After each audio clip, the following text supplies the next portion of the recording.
CNN Mainland China had its deadliest day in the coronavirus outbreak Friday, with authorities reporting 86 fatalities from the pneumonia-like illness that is paralyzing much of the country. A total of 722 people had died from the virus and 34,546 were infected in mainland China by the end of Friday, China's National Health Commission said. The majority of new cases were recorded in Hubei province and its capital, Wuhan, the epicenter of the outbreak.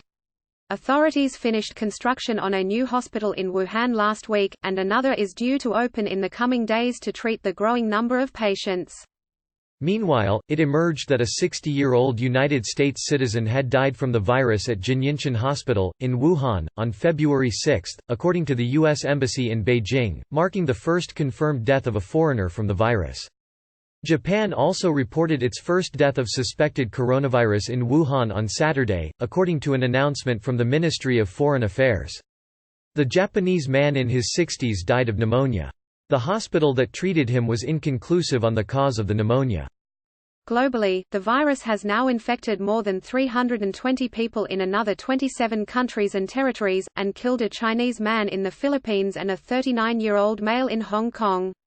New cases were confirmed in Malaysia, Taiwan and Japan on Saturday. To stop the virus from spreading further, Beijing has taken the unprecedented step of trying to quarantine entire cities in Hubei.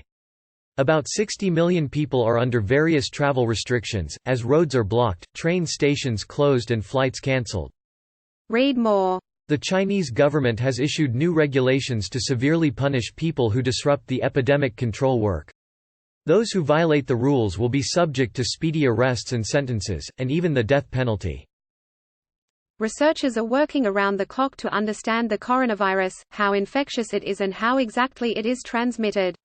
Fears over the epidemic have prompted people around the world to stock up on face masks, which has led to a worldwide shortage of supplies essential to medics. Governments worldwide appear to be exercising an abundance of caution in stemming the spread of the virus, issuing various levels of travel warnings for travel to China and increasing screenings of arrivals from the country. Several major airlines have cancelled or scaled back flights to and from mainland China. 3 stuck ships. Thousands of people are trapped on 3 cruise liners in Asia due to fears surrounding coronavirus among their passengers. A ship in Japan, the Diamond Princess, and another in Hong Kong, the World Dream, have both been quarantined after it emerged they had hosted infected passengers. A third ship, the Westerdam, has been turned away from various ports due to fears that there may be coronavirus cases on board. There is no suggestion that any passengers, current or former, have been infected. 64 passengers from the Diamond Princess have tested positive for the virus and been taken ashore for isolation and treatment, Japanese authorities said. About 2,600 guests and more than 1,000 crew are on board, including hundreds of Americans. They will likely stay in quarantine until February 19. Just watched U.S. coronavirus patient on quarantined ship speaks to CNN. Replay more videos. Must watch play U.S. coronavirus patient on quarantined ship speaks to CNN 236. The patient thought to have brought the virus on board is an 80-year-old man from Hong Kong. He boarded the cruise in Yokohama on January 20, and when it made its scheduled stop in Hong Kong on January 25, he got off and never returned. He sought medical attention on January 30 and was diagnosed with the virus shortly after. Hong Kong authorities said he was in stable condition Wednesday. Before arriving in Hong Kong, the World Dream had docked at several ports across China and Vietnam.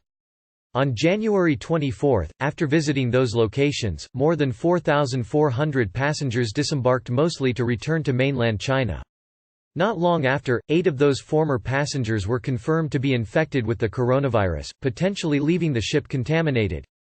The ship docked in the semi-autonomous Chinese city Wednesday with 3,600 people on board and has since been sitting at the Kai Tak cruise terminal in Victoria Harbour. The only people allowed off have been 3 crew members, who were evacuated from the ship for treatment in hospital. A doctor is mourned. Many in China are still mourning the death of Li Wenliang, who was one of the first people to sound the alarm over the coronavirus. Li, a 34-year-old ophthalmologist from Wuhan, was widely hailed as a hero after it emerged he was targeted by police for spreading rumors about the virus, when he was, in fact, trying to raise the alarm. After contracting the virus, Li's condition worsened in the early hours of Friday morning and he died. The outpouring of grief and anger on Chinese social media platforms was immediate, and almost unprecedented. The anguish was made worse by initial confusion as state media first published then retracted reports of his death, leading to allegations they were trying to cover it up or control the story. I knew you would post this in the middle of the night. Read one popular post on Weibo, one of China's largest social media platforms. You think we've all gone to sleep? No, we haven't. The topics Wuhan government owes Dr. Li Wenliang an apology, and We want freedom of speech, soon began to trend on China's Twitter-like platform, Weibo. Each gained tens of thousands of views before disappearing from the heavily censored platform. Another topic, called I Want Freedom of Speech, had drawn 1.8 million views as of 5 a.m.